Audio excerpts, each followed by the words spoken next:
Džimijs Vagerta misija ir aicināta, lai nestu evaņģēliju visai pasaulē, un mēs ticam, ka tas ir Dieva plāns. Viņš šo misiju nodrošina ar visu nepieciešamo, lai modinātu miljoniem dvēseļu viņu dzimtajā valodā.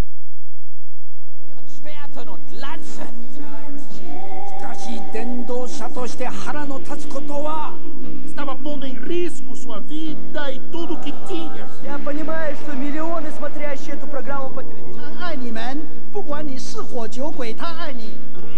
Porque Él es la verdad. Que péché, il serait frappé sur le champ. Io credo che molte migliaia di voi telespettatori sono venuti. Rūpes par bērniem – tā ir vēl viena mūsu misijas kalpošana. Grupa, kas sevi ziedojas kalpošanai gan vīrieši, gan sievietes, cenšas aizsniegt slāpstošās sirdis, piegādājot ēdienu, apģērbu un medicīnisko palīdzību. Mēs esam pateicīgi draugiem un līdzstrādniekiem par sniegto palīdzību kalpošanas darbā, uzņemot uz sevi atbildību, tā pildot kunga Jēzus Kristus lielo pavēli, lai ar sludināšanas palīdzību aizsniegtu visus radījumus.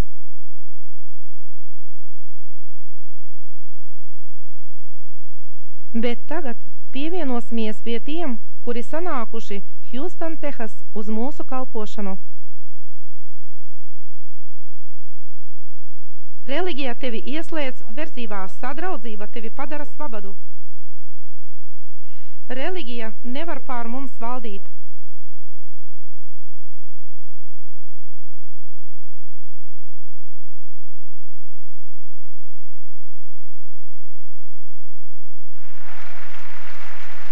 Sadraudzība ar Dievu mūs pārņem pilnīgi. Reliģija skatās no augšas uz jums visiem. Bet Jēzus teica, atnāciet pie manis visi, kas esat bēdīgi un grūtsirdīgi.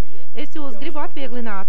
Ņemiet uz sevi manu jūgu, mācieties no manis, jo es esmu lēnprātīgs un no sirds pazemīgs. Tad jūs atradīsiet atvieglojumu savām vēselēm, jo mans jūgs ir patīkams un mana nasta viegla. Kad mums uznāk ciešanas, tad reliģija atstāja mūs. Kad lietas paliek nepanesamas, tad Dievs tuvojās mums. Dievs novilk līniju un saka Sātanam, tev nav tiesību pāriet šo līniju. Viņš ir ķēniņu ķēniņš, viņš ir pirmais un pēdējais, viņš ir alfa un omega, viņš ir sākums un gals, viņš ir viss visā.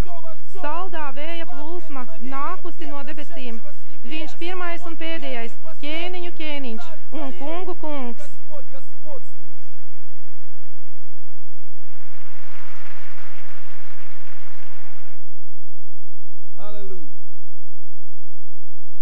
Jēzus, Ješua. Bībele saka, ka uz svētkiem viņš atnāca uz Jeruzālemi, uz Betsatu, uz žēlsirdības namu. Tanī laikā viņiem nebija slimnīcu, un tā bija vispiemērotākā vieta priekš slimajiem, kur mēs lasām Jāņa grāmatā, kura tiešām bija. Bībele saka par slimajiem, akliem, tizliem, sakaltušiem, kuri gaidīja uz ūdens kustēšanu. Miljoniem pasaulē šodien, daudzi, kuri redz mani televīzijā. Jūs esiet cerībās, ka kaut kas notiks. Jūs lūdziet, lai kaut kas notiktu. Daži no jums ir alkoholiķi, daži ir piesaistīti pie narkotikas, daži no jums ir ar sagraustu likteni, dažiem ģimene ir izirusi pa gabaliņiem. Dažiem ārsti pateica, mēs ne ar ko vairs palīdzēt nevaram. Daži no jums vairs nezin, uz kurieni iet, pie kā griezties. Un jūs vienkārši gaidiet, ka kaut kas notiks. Un jūs tiešām neziniet, kas būs tālāk.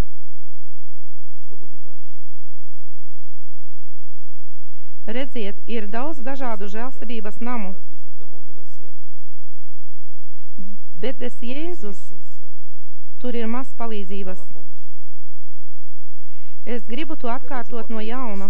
Un es jūs lūdzu, uzklausiet mani uzmanīgi. Es pateicos Dievam par jebkuru palīdzību, kas tiek sniegta. Es ticu tam, es nerunāju to ar sarkasmu vai sardoniski. Tam nav nozīmes, par ko lai tie arī nebūtu. Viņi var būt katoļi vai protestanti. Ja viņi vēlas ar kaut ko palīdzēt, ja viņi tiešām vēlas palīdzēt, sniegt roku palīdzībai, ja viņi vēlas kaut ko darīt, lai kļūtu labāk, vieglāk, pārdzīvojumos, slimībās, sāpēs cilvēcei, es esmu pateicīgs Dievam par to, bet bēdīgs fakts ir tas, ka tas nepalīdz pie daudz kā. Kaut viss ir beidzies, tad tas ir mazums. Šī palīdzība, cilvēka roka ir ļoti trausla. Viņa ir ierobežota, tā ir mazspējīga. Un Bībele saka, ka tur bija daudz slimo, kuri gaidīja uz ūdens kustēšanu, un tā ir mūsu pasaules bilde. Cerība. Cerība. Vai jūs saprotiet, ka daudzi no jums cerībā atrodas jau ļoti ilgu laiku, un tā ir viena katastrofa un pievilšanās, cerība. Tie ir stāsti par sagrautiem likteņiem, cerība. Tie ir stāsti par izirušām ģimenēm, cerība. Tie ir stāsti par tiem, kas ir piesaistīti pie narkotikas, pie alkohola. Tie ir stāsti par miljoniem šodien, cerība. Impotents, tātad bezpalīdzīgs. Tāpat tur ir rakstīts aklie, tizlie, kurlie, izkautušie. Tas ir pilnīgs teoloģijas apraksts. Cilvēces pamestība. Aklie, es zinu, viņš runāja par fiziski akliem, bet garīgajā dzīvē tas sniedzas pāri robežai. Runājot par garīgu aklumu, viņi nevar redzēt. Neviens tanī laikā nezināja, ka Jēzus bija viņu vidū. Pat tas cilvēks, pie kura notika brīnums, tas nezināja, ka tas bija Jēzus.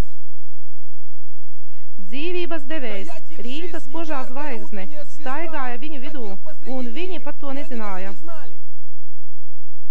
Mēs tā esam sasaistīti savās sāpēs, kā nevaram pateikt, ka viņš ir šeit. Mēs tā esam aizrauti ar saviem personīgiem, aplamiem uzskatiem.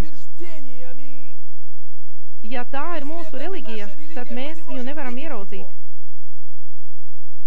Jūs dzirdiet? Jūs, kas skatāties uz mani, jūs, ja jūs esiet savā reliģijā, jūs palaidāt garām viņu, jūs vasaras svētku draudze, ja viņa nav tur, tad jūs palaidāt viņu, jūs baptisti, ja viņa nav tur, tad jūs viņu palaidāt garām. Un tie, kuri baznīcas duris vēl nekad nav vēruši, ja viņš nevar ieiet jūsu saprātā, jūs viņu esat palaiduši garām. Kāpēc jūs viņu laižat garām? Kā jūs viņu palaidāt? Kā jūs varētu palaist viņu? Kā un kādā veidā tas, kurš tik ļoti kāroja pēc ūdens, lūdzās kaut vienu pilienu, un kad ieraudzīja tīru, plūstošu, mirgojošu straumi, viņš nevarēja redzēt to. Kā varēja tie, kuriem vēderi bija uzpūsti no bada, un kad atnāca dzīvības maize, viņi neievēroja to. Kā varēja tie, kuri tik ļoti cieta, un atnāca balzāms, galāda, un jūs nezinājāt to.